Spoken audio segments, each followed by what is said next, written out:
Hello YouTubers, my name is X Factor. This is Markaz Monolith Rush Defense 64-man Zerg style. What's that mean? 32v32. And if you're switching to next-gen console, building your PC, or on the PC now, you will be able to experience this in all of its glory. And this is one of the craziest rounds of Markaz Monolith Rush Defense I've ever been a part of. The first set of mcoms, we literally got blown off them within about a minute and a half. And as you can see with the high tickets, they really didn't need the help this time around. So I decided to grab my chariot of choice. You see the red dots all over the mini-map. The zombie horde is coming.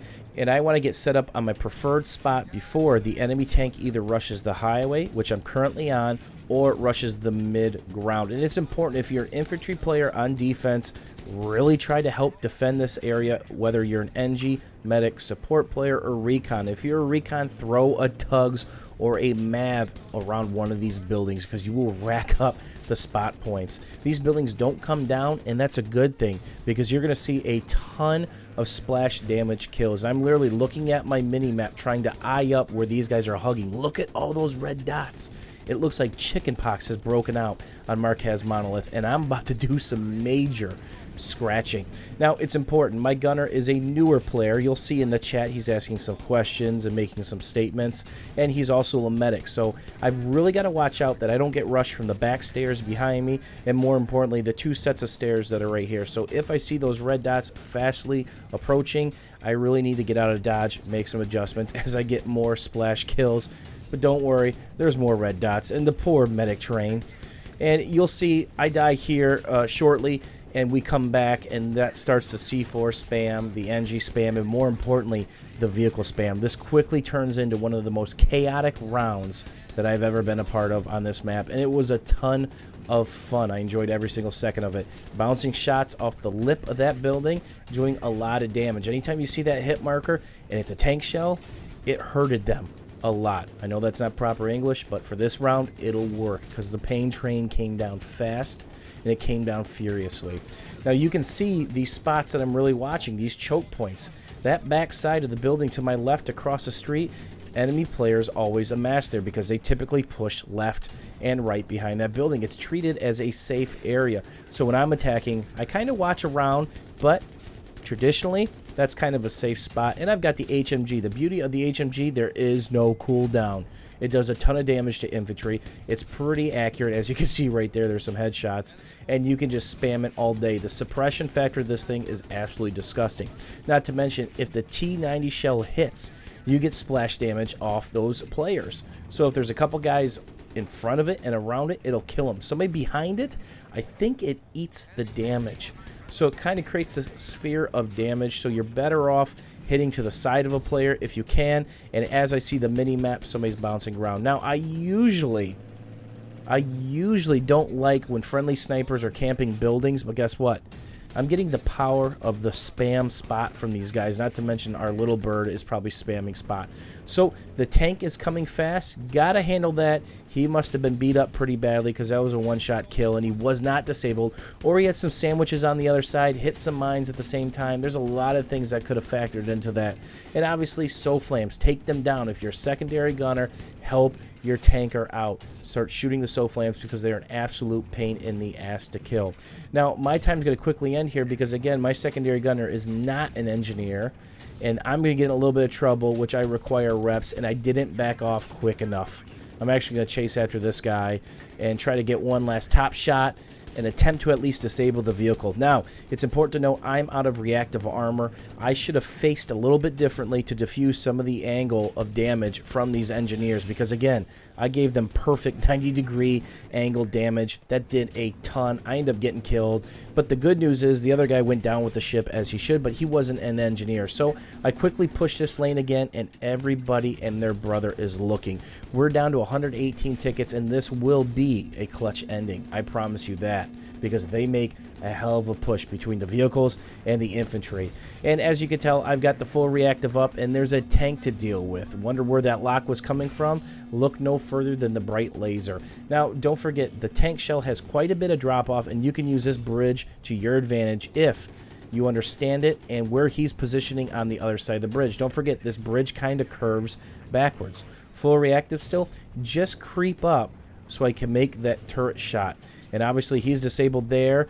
Not sure if I want to rush him at this point because there could be more engineers waiting, and the disabled damage actually kills him off. So I get lucky there. He wasn't getting reps or somebody took a pop shot on him, and I got credit. So we look pretty good for the moment. And as you guys all know, there's a calm before every storm, and the shit's about to hit the fan. So I saw a guy in the minimap, guy died, and that was more of a sentry fire, see if I could finish a guy off. Impending engineers dead ahead, and that's where I want to take the damage, in the front. I've got my reactive up, and now it's time to do the dance with helicopters. This is one of those things where you don't want to give them free shots. You want to drive underneath them, make them circle around, make them make the hard decision. Meanwhile, they're RPG bait, and if they make the wrong angle, you can shoot them with the T90 pretty easily, but you need to get them to come down from those long angles up high, and more importantly, get just a little bit closer. So he's got an engineer repairing him, so the HMG is going to have to windshield somebody out. You can see the sparks there, or make him adjust, right? He might have had a Stegula lock on him and get the cheap T90 shot. But it's not the last I've seen of the helicopter crew. So get back to my position. I'm really hurt, and again, I've got the same gunner, no engineer, so I've really got to buy my time and hope that I self-heal or drive back where I think and can assume it's safe and try to steal a quick repair. And at this point, I'm driving backwards. You're going to say, oh, that's a big no-no. But guess what? I've got reactive on the booty still. So I'm going to absorb that shot once. And as you can see, there are two rockets coming. One must have hit me on the side. And again, the angle means everything. It's where you hit with the RPG and what angle you do it on. If it's a straight shot, it's the most damage in the rear. If it's an angled shot, it's less damage. And here I am getting a little love from a teammate. I'm actually going to get out and repair the other side of my reactive before we go into one final battle. One of the problems with retreating and repairing is you're going to typically give up a power position. And this is true if you're infantry-based or armor-based. Let's say your back flag starts getting contested. 4 or 5 infantry players go back, secure it. You can't just go running, skipping, hopping back to the previous position you had, because this can happen. The enemy team can get set up and kind of control this power position. So it's important to rework your way back into the area that you want to be, because if you assume it, you're just going to absolutely get destroyed. Now, it's important to know that I've still got reactive on my right side and my left side, and I'm going to take advantage of that. I'm low health, but I know if I take a shot on the side, it'll eat the reactive, and at that point, I would retreat for another repair and potentially repair that reactive. And that's the goal here. Don't get disabled in the middle of the street or the bridge like I did earlier. I want to prevent that, because that's the only way I'll be able to keep this tank alive, because I don't have a traditional tank crew, guy running proximity and repairs, but I've got a couple nice teammates who are helping me out, keeping me in the battle. There's 40 tickets left. There's a helicopter coming up from the ground. I'll take those kills, and the shit is about to hit the fan. And thank you to the wonderful community members. You guys taught me how to fast forward and sync the audio. I know, epic montage time, right? Not quite. I still can't really edit to save my life. Now, it's important to notate I have reactive on my left side, and that's it. And it's about time to stave off the incoming zombie horde, because they're actually going to set both mcoms. You just saw one flash, but they're going to have a timely push with their armor and their helicopter. Now, this looks like a scene from before. They are set up underneath me, which means engineers, support players, so I have to be really mindful of these stairs that are about to get super busy right here. There are guys everywhere. My right side is weak. That is a 90-degree angle, so each RPG that hits me from that angle does max damage from the side. And I see the shadow of the helicopter above me, which is a lot to bite off, because that's a tank and a helicopter, and I take this shot in the worst spot, the right side. So I try to rotate over, take that one in the front. I get lucky, get a shot in his side, rotate to the reactive. It's still up. Live to tell the tale. Both mcoms are set.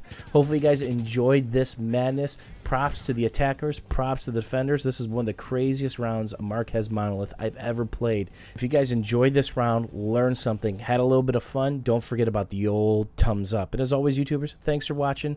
Have a great day.